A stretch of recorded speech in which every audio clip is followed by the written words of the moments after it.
you went on this round of power manifestation, scanning the overall health of your heart.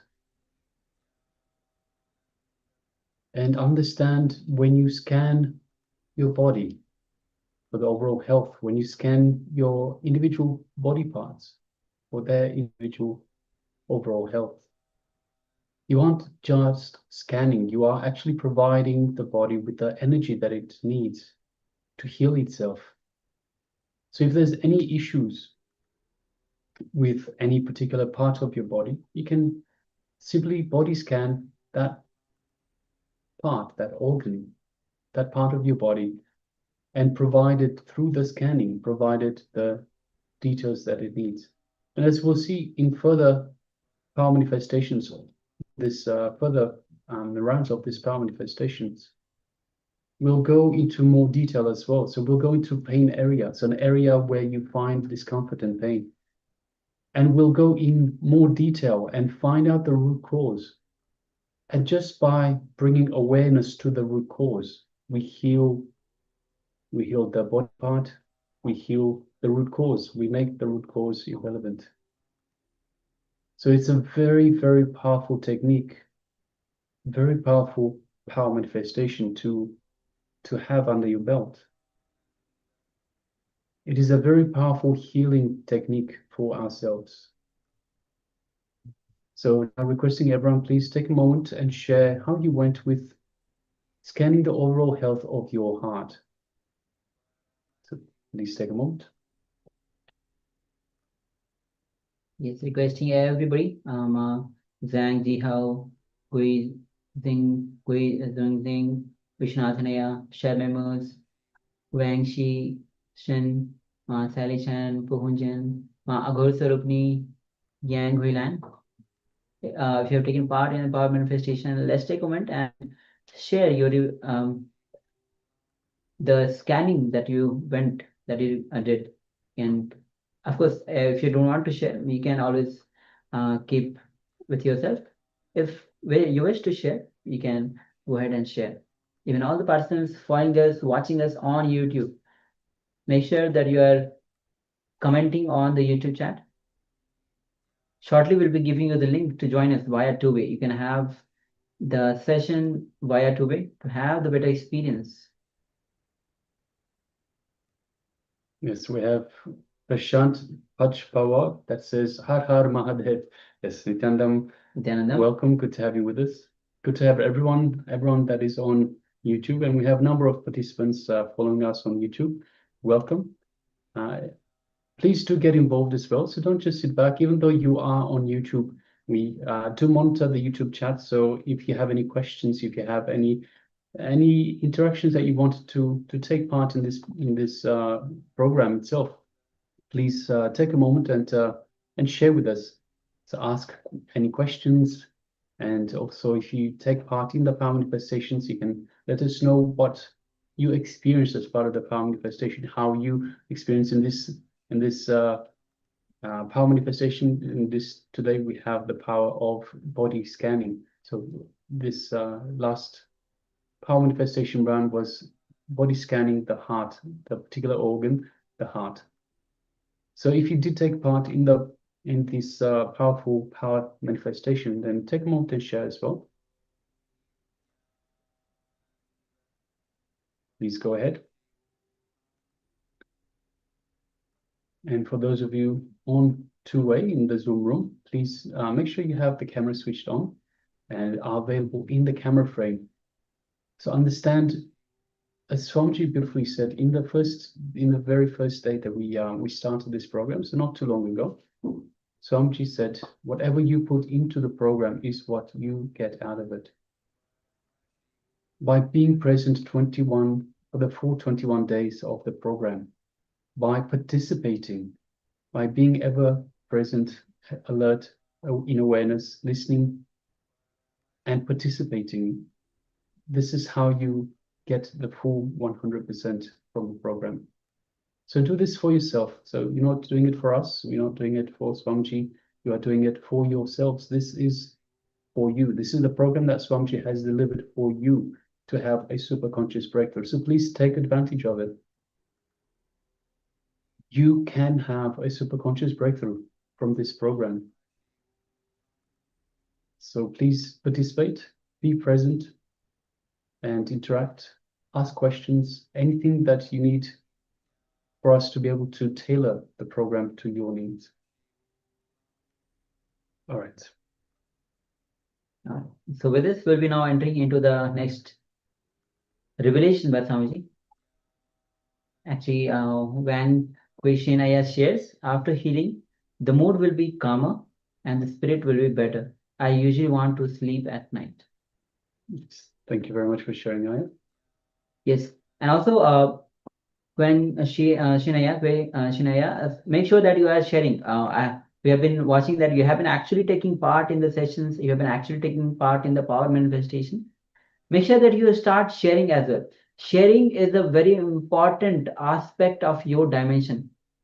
When you start sharing, whatever you cognize, what you believe, what Swamiji is revealing, when you start sharing, that that cognition will become very strong in you. It will become a part of you.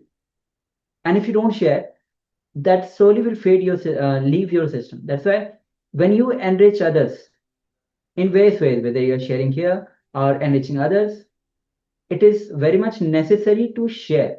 Only because when you share, they become other people, but become part of you, and they start enriching you. And it's a vice versa. It's a virtuous cycle that happens. You enrich others, others enrich you. So it's very important aspect of your dimension. Yeah, so when seeing Aya, so after healing, the mood will be calmer. So generally, when you bring awareness to your body, you bring awareness, you are in the present moment, in the space of awareness. Naturally, your mind will be less active. Your mind will have less of this inner chatter. So naturally, you become calmer, but also by bringing awareness. So this is a very important part, to bring awareness to everything that you do. By bringing awareness, you both heal and your mind becomes calmer. So it's a win-win situation, body and mind. So yes, thank you very much for sharing, Aya. Yes. All right. Well, this will be entering into the next revelation by Swamiji, which is going to be on what is liberation. Understand? Many times we have conceptual ideas, we have intellectual ideas, we have read some from the books, or even if we don't have a little bit of either intellectual knowledge or from here and there, we have the conception or the ideas about the liberation. But here, Swamiji, when you experience it, actually, liberation, when you let go of what you are holding on to, you experience what is liberation. When you unclutch from everything that you are holding on to, you experience the liberation. So let's come to the space of listening as Swamiji reveals on this, and not just listen, experience it. So let's enter into it. It's a beautiful Zen story. There was a great Zen master who was giving teachings. He was giving discourse. Again, one Buddhist Pandit, well read, but have not experienced anything. Well read, a Pandit, he came. The moment he entered the hall, he started shouting. Of course, Pandits are professional shouters. He started shouting, what Zen you know? What spirituality you know? What are you talking? The Zen master was too young guy. He was a young guy. What are you talking? What Zen you know? You can make only these fools listen what you say. You can't make me listen. Can you make me listen what you say? Master was very polite. He just said, sir, can you please come here? I am not able to hear. The Pandit comes to all his arrogance. Then Master says, can you please come this side? He comes this side. Then Master turns the face, can you come little near? He came little near. Master says, you seem a very good, nice person. Already 3 times you heard what I said. Now please sit and listen. You seem very good, nice person. Already 3 times you heard what I said. You listened what I said. Now, please sit and listen. Person who lives in spontaneity can never be disrespected. You can never catch him.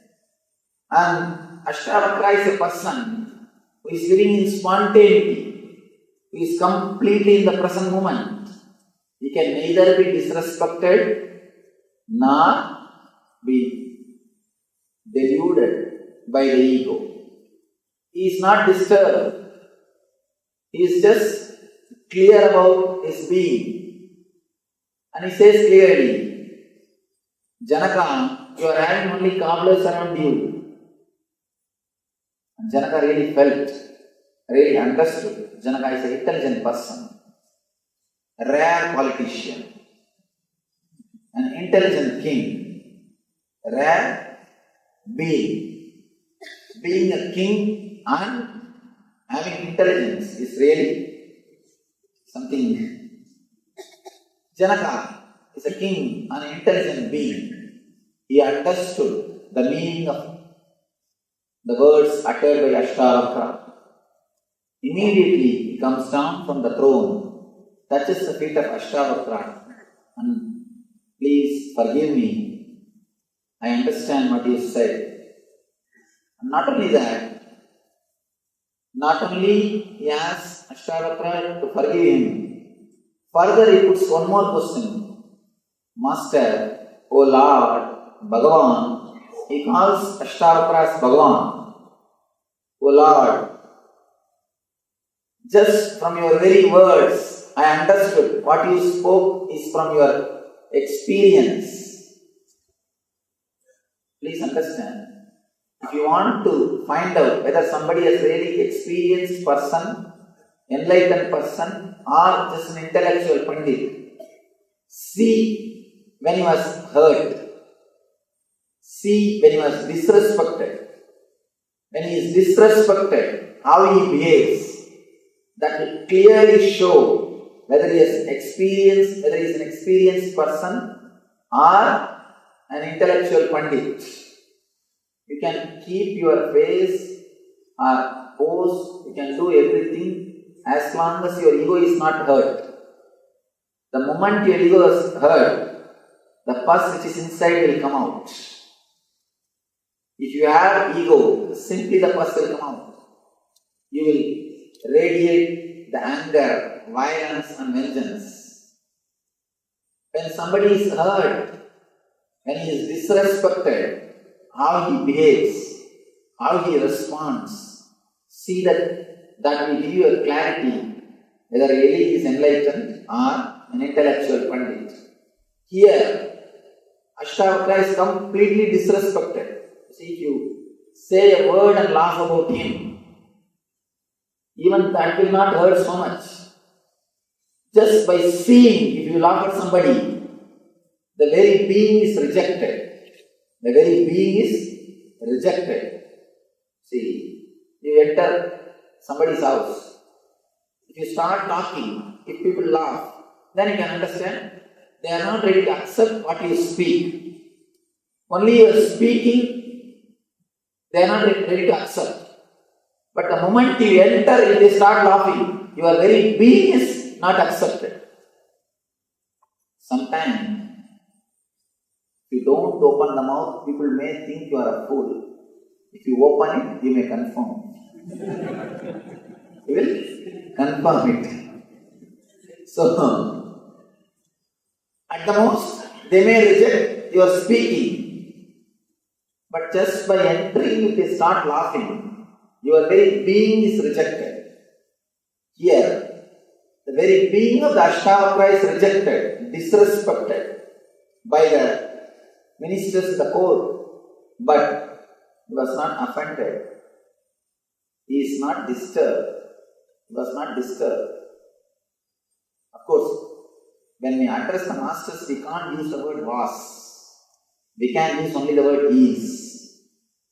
We can't say the word was for them.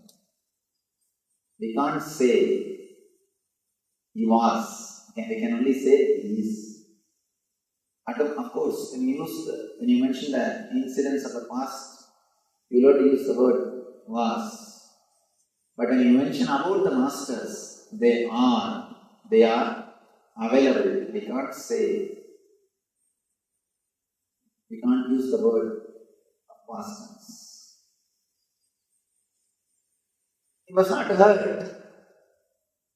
And he is so clear about his being, and he is clearly expressing the reality.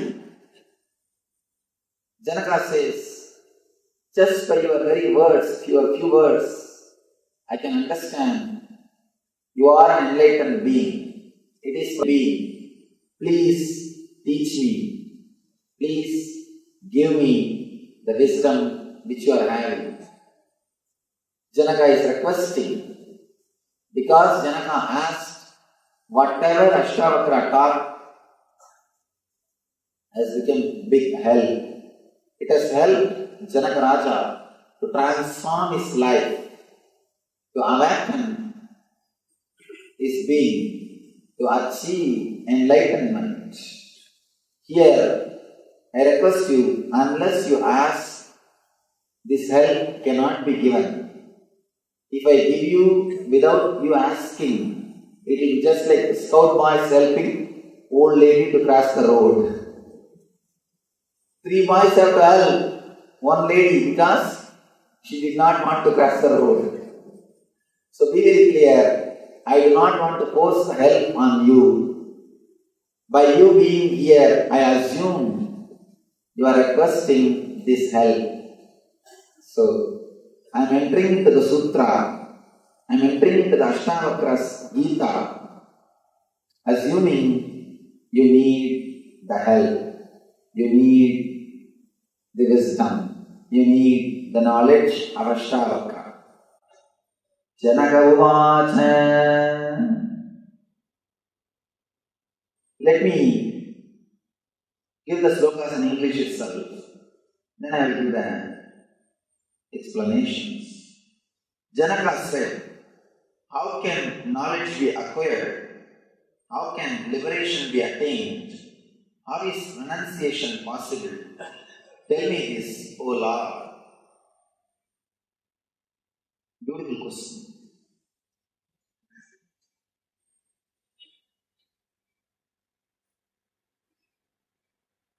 Janaka, by his very being, is a seeker. By mistake you might have laughed, that is different. By his very being, he is a seeker. Seeker of truth, seeker of the reality.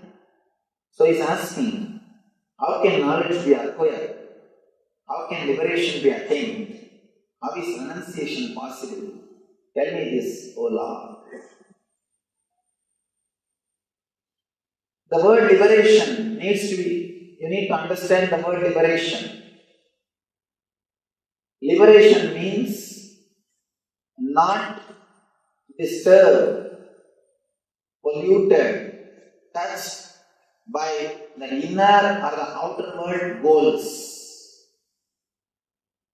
If you are not touched, polluted, corrupted by the outer world or inner world goals, you are liberated. The moment you understand the purposelessness of the whole existence, you are liberated. Please understand, I am using a big word, purposelessness. Whatever you think as purpose binds your life. Bondage is thinking that there is a purpose in your life. Immediately you start the next question. What do you mean, Swamiji? You think that there is no purpose in your life?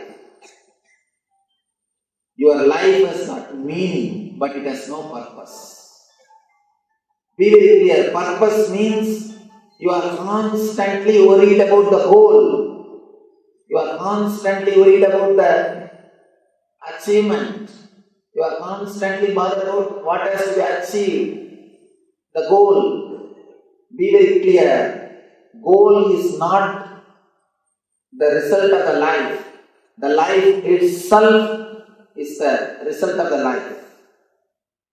For example, 1 month, if you are earning 20,000 rupees, you measure your 30 days time as 20,000 rupees. Mentally, by and by, you start calculating your 1 month equal to 20,000 rupees.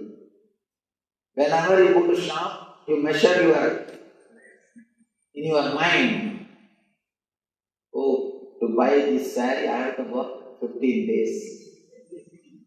To buy this jewel, I have to work 2 months. Only based on the money you measure your month.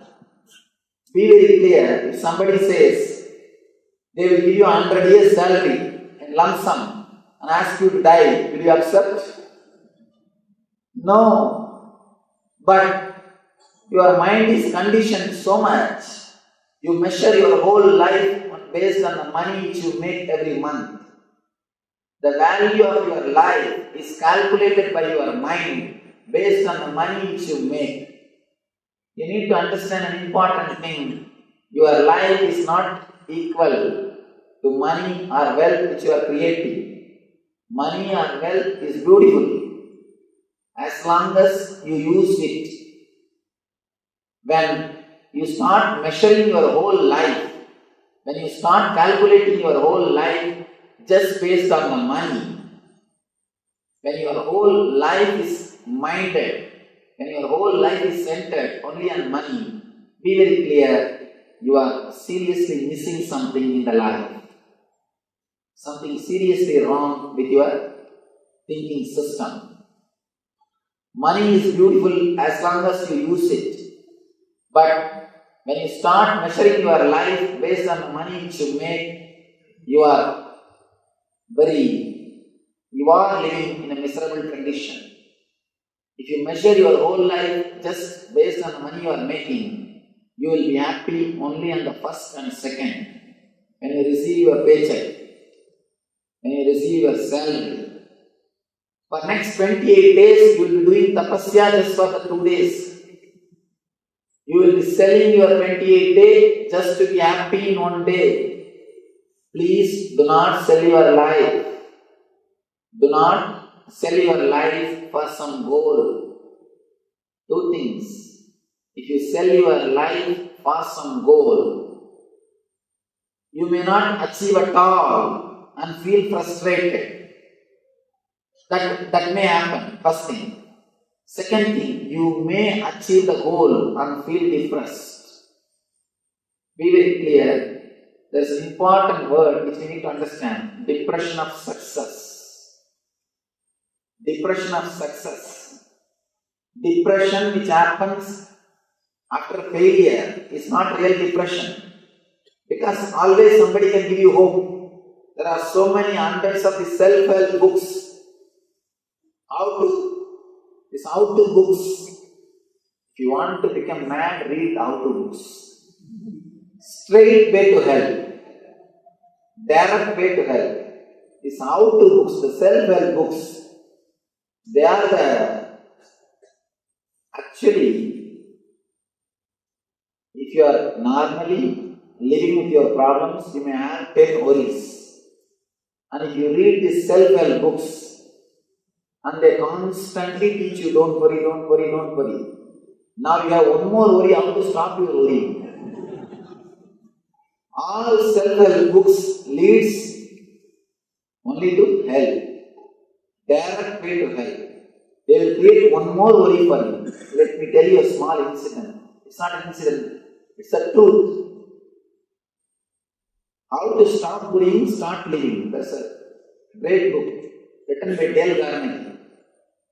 Dale Carnegie is author. And he wrote 2 books, How to Stop Worrying and Start Living. Another book, How to Win Friends and Influence People. Bestsellers. International bestsellers. One more information you should know. Next to Bible, his books are printed. Next to Bible. Understand? Means practically second Christ.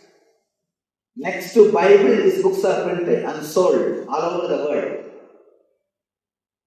In the first book he says how to stop worrying and start living, how to stop the suicidal thoughts. The next book he says how to have a good relationship with your wife. These are the two main ideas. Any of you read his books? Any of you have read his biography? Anybody who read his biography? He committed suicide because he was not able to live with his wife happily. Really, I tell you, it's truth. Please understand, I am not making any joke or anything, it's a truth. He was not able to, he committed suicide just because he was not able to live with his wife happily. And I tell you the secret, how to write books. There is an important secret. Whatever you can't practice, just write and publish it. It will become bestseller. Simple 3 steps to become a philosopher. First thing, whatever you can't practice, write it and publish. Second thing, it should not be told in a simple language. Third thing, complicate things as much as possible. That's all. If you can complicate a simple thing as much as possible, you will become a great philosopher. And one more small tips. Try to criticize all other systems as much as possible. These are all few simple tips to become how to become a best philosopher. And how to write these how-to books. The self-help books will neither give you peace nor guide you. Here, when you start working with these books, if you have 10 worries, now you have the 11th worry of how to stop worrying, how to start living. Liberation. The concept of liberation means understanding the pure purposelessness of life. Even if you face the depression out of failure, it is okay. You always have some hope. Somebody can inspire you to run again. But if you face the depression after success, nothing can be done. And if you are an intelligent man, around the age of 40 to 45, you have to face the depression of success. This is the scale to find out whether you are intelligent or not. If you are 40 to 45 and still you have not faced the depression of success, be very clear, something seriously wrong with you. Something seriously wrong with you. Something is missing in your life. Around the 40 to 45, you have to face the depression of success. Because around that age, you will achieve whatever you want to achieve, but suddenly you will realize, I achieved whatever I want to, but I have not achieved what far I want to. Achieving what I want is different. Achieving what far I wanted is different. You always wanted the house, car, relationships, bank balance, for the sake of happy life. By the time you achieve all these things, you are conditioned to suffer. In the young age, when you are happy, blissful by nature, when you are bubbling, overflowing with energy, you postpone your job. You always tell your mind, no. After the college, I think I'll rest and I'll be happy. And after the college, you think, I think once I get my job, I'll be settled and happy and peaceful. Once you get the job, I think after the marriage, I'll be happy and blissful. After the marriage, you know. And now, you know. And after that, again you think, I think once kids are there, we'll be happy. After the kids, I think if they all grow up and start, they finish their education, I think I'll be happy. By the time they are settled in their life, you are conditioned to suffer. The stress or suffering or worrying becomes part of your being. part of your very being. You are completely conditioned to suffer. After that, if the worry or stress is taken away from you, you feel lonely. You are missing something. You feel you are not as you are. That is the reason old people cannot sit with themselves. Either they will catch somebody and start talking. In 1962, when I was in the army, they will start telling the stories. See, it is not accidental. Around the world, all grandparents tell stories to their grandkids. Not only in Indian culture, around the world, in all culture, this is a tradition. Because not for the kids, for the sake of grandparents, this tradition is started. Tradition has started not for the kids, for the sake of grandparents, because they feel lonely. And you can see in your life, elderly people, they would have been married, their kids would have been married, even sometimes grandkids would have been married. But they will be sitting and reading the matrimonial column in Hindu with a big glass. Because they will not be able to sit with themselves. They can't relax with themselves. Relaxing within yourself is what I call liberation. Person who can sit with himself without anything from the outer world is liberated. Please understand. Jivan Mukta means don't think big terms. If you have big ideology about Jivan Mukta, you will never think it is possible. It's a beautiful Zen story. Yes, so if you can sit with yourself without any need from the outside world, you are the living enlightenment. You are liberated. Because you don't need anything from the outside. You can just sit with yourself in completely unclutched space. So Swamiji shares various stories on the liberation itself. We'll be entering into an internalization exercise on how to let go. Swamiji shares that if you are intelligent person at the age of 40, 45, you should face this depression of success because you have achieved whatever niche you wanted to achieve. You have at that age, and you must face the success of depression of success. So let's move on to the internalization exercise, understanding that when you simply let go, you can fly. You simply fly.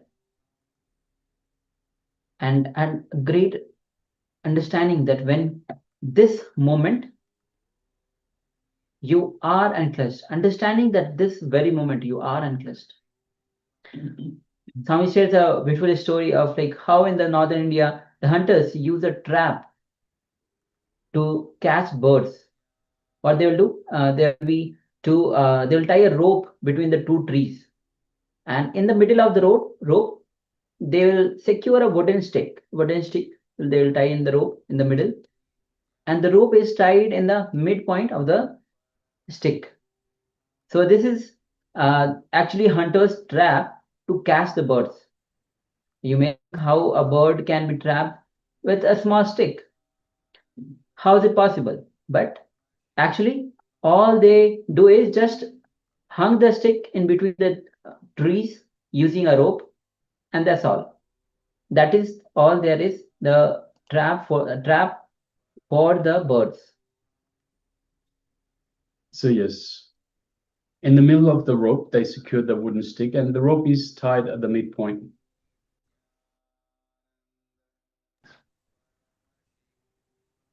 When the bird comes and sits on the stick itself, because it's used to sticks that it can be just basically come and land on, but this one is not attached to anything except at the midway point with the rope.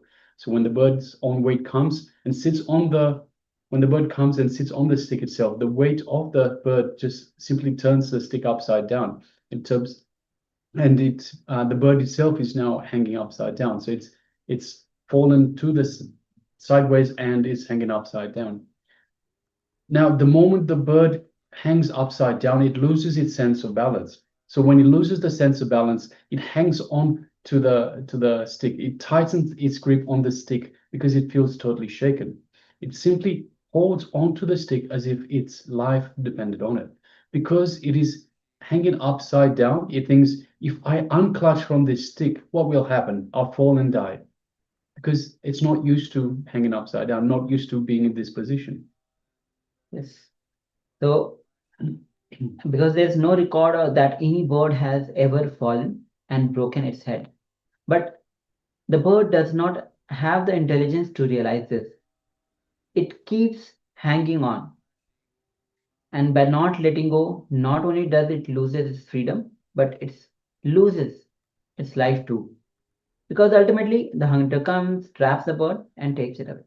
So just like the bird, we don't realize that if we just drop our mind at that moment, at that very moment, you can become a Paramahamsa.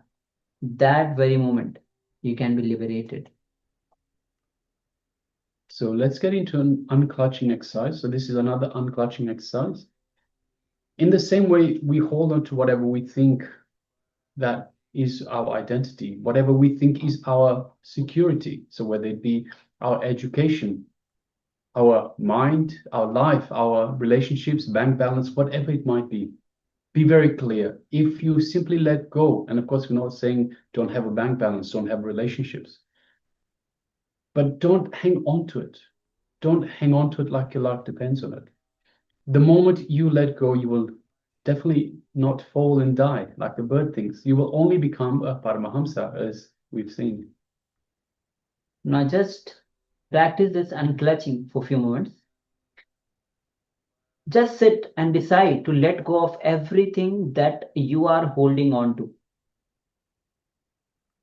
Everything you believe as you. Everything that you believe as yours. Everything that you believe is a security for you. And it is very close to you.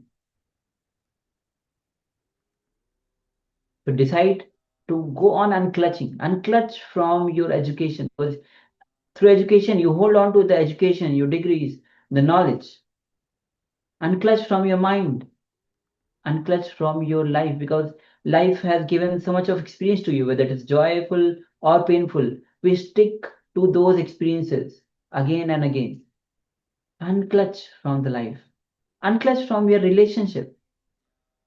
Many times, many relationship we cherish. Sometimes many relationship we had back the experiences, but we still hold on to experience. We have a better hope to for the relationship as well. So look into your life. Unclutch from relationship as well. Unclutch from your bank balance. Unclutch from the belief that you have about yourself. Understand these are the inner images that you have built over time.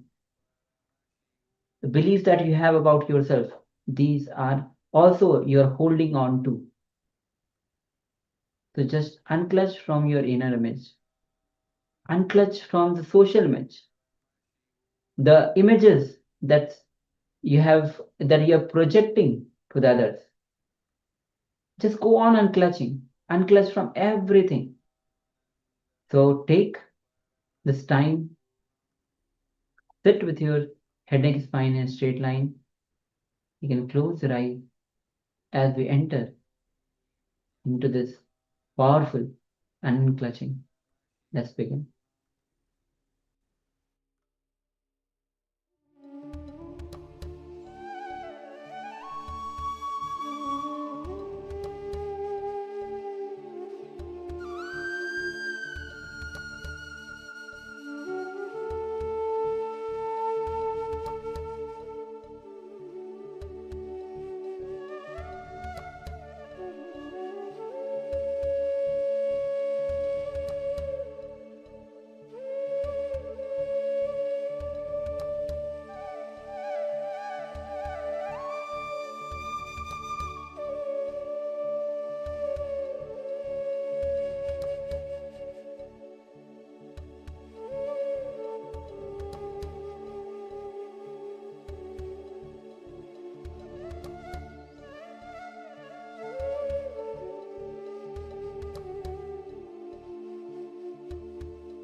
Slowly, very slowly, you can open your eyes.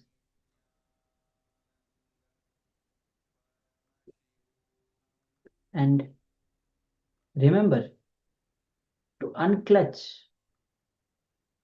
anytime you feel, whenever you find time, even before sleep, after sleep, when you wake up, when you go to sleep,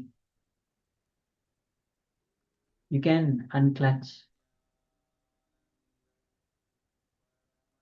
It's a Mahavakya that Swamiji has given. Swamiji says that as a Mahavakya, the unclutching appeared to him.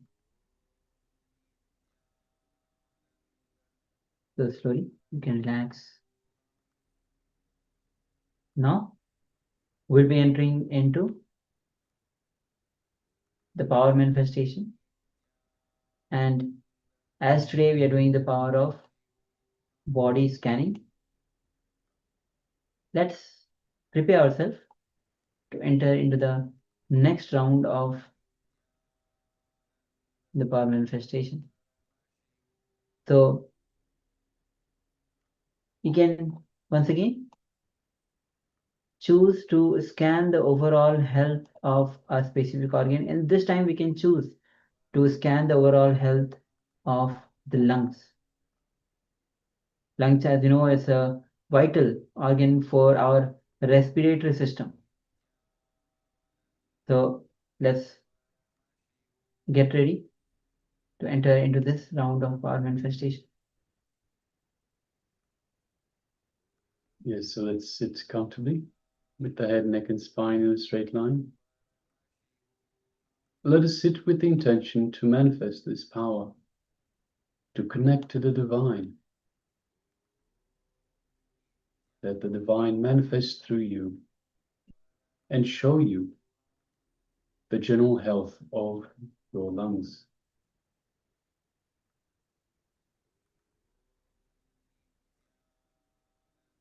So let us sit with that intention and connect to the divine. Connect to Paramashiva. Connect to Swamiji in your inner space. The space just below the heart center and just above the navel center. It is the inner space, the space Swamiji has initiated us in, to connect to him, to connect to the divine, to be in the space of oneness with the divine.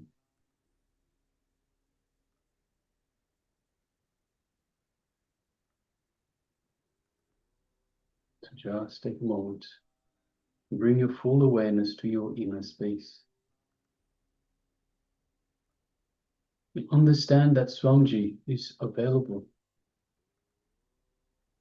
We can invoke the Master just by remembering him in the inner space, by remembering everything about Swamiji, everything that Swamiji means to us, remembering all the beautiful moments that we cherish with Swamiji,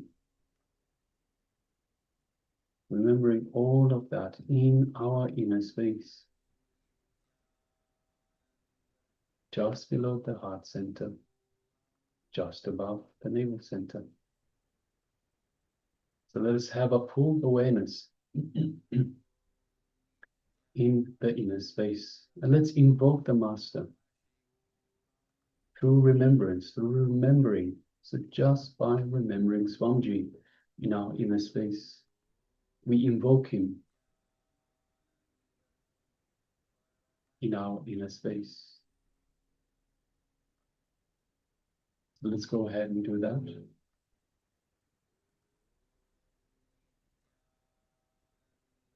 Invoking the Master in our inner space.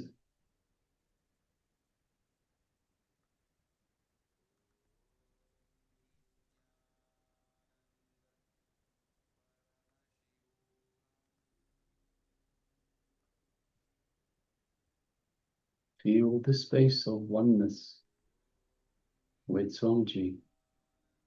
with Paramashiva in your inner space.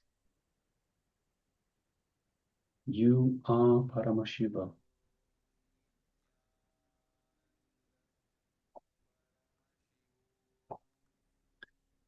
Now let us have a strong intention. Let us request the divine Paramashiva, Swamiji, to show you the overall health of your lungs. And keep this intention, this question, this inquiry in your third eye. Visualize your lungs in your third eye and request Swamiji to show you the overall health of your lungs.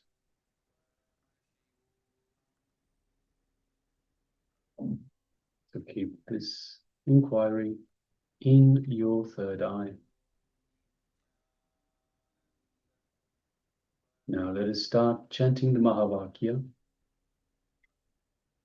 Om Nityananda Paramashivoham. Om Nityananda Paramashivoham. Om Nityananda Paramashivoham. Let's continue chanting this Mahavakya throughout the power manifestation and from the space of oneness with Swamiji, with the divine, keeping our intention, our inquiry in our third eye to scan the general health of our lungs. Let us now start this power manifestation. Let's begin. Nityananda Paramashivoham.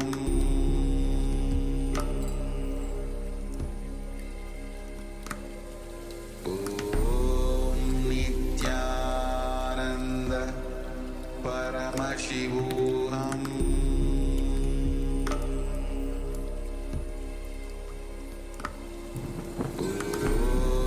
Nityananda Paramashivoham.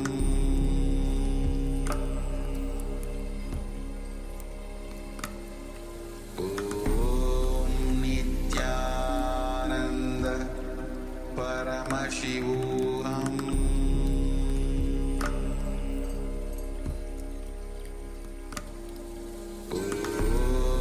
Nityananda Paramashivoham. Nityananda Paramashivoham.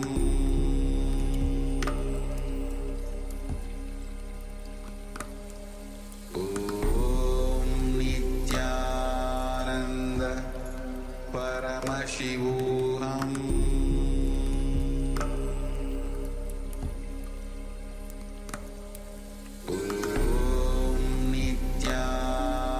Nityananda Paramashivoham.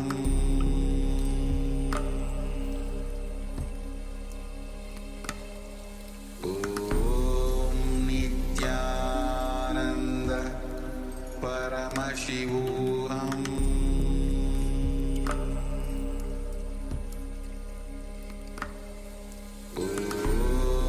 Nityananda Paramashivoham.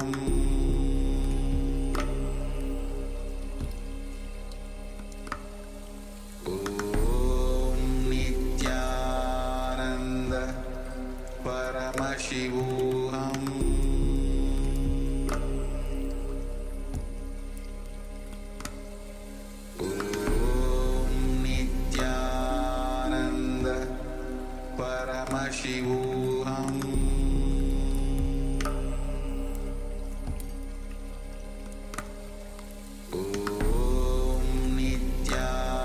Nityananda Paramashivoham.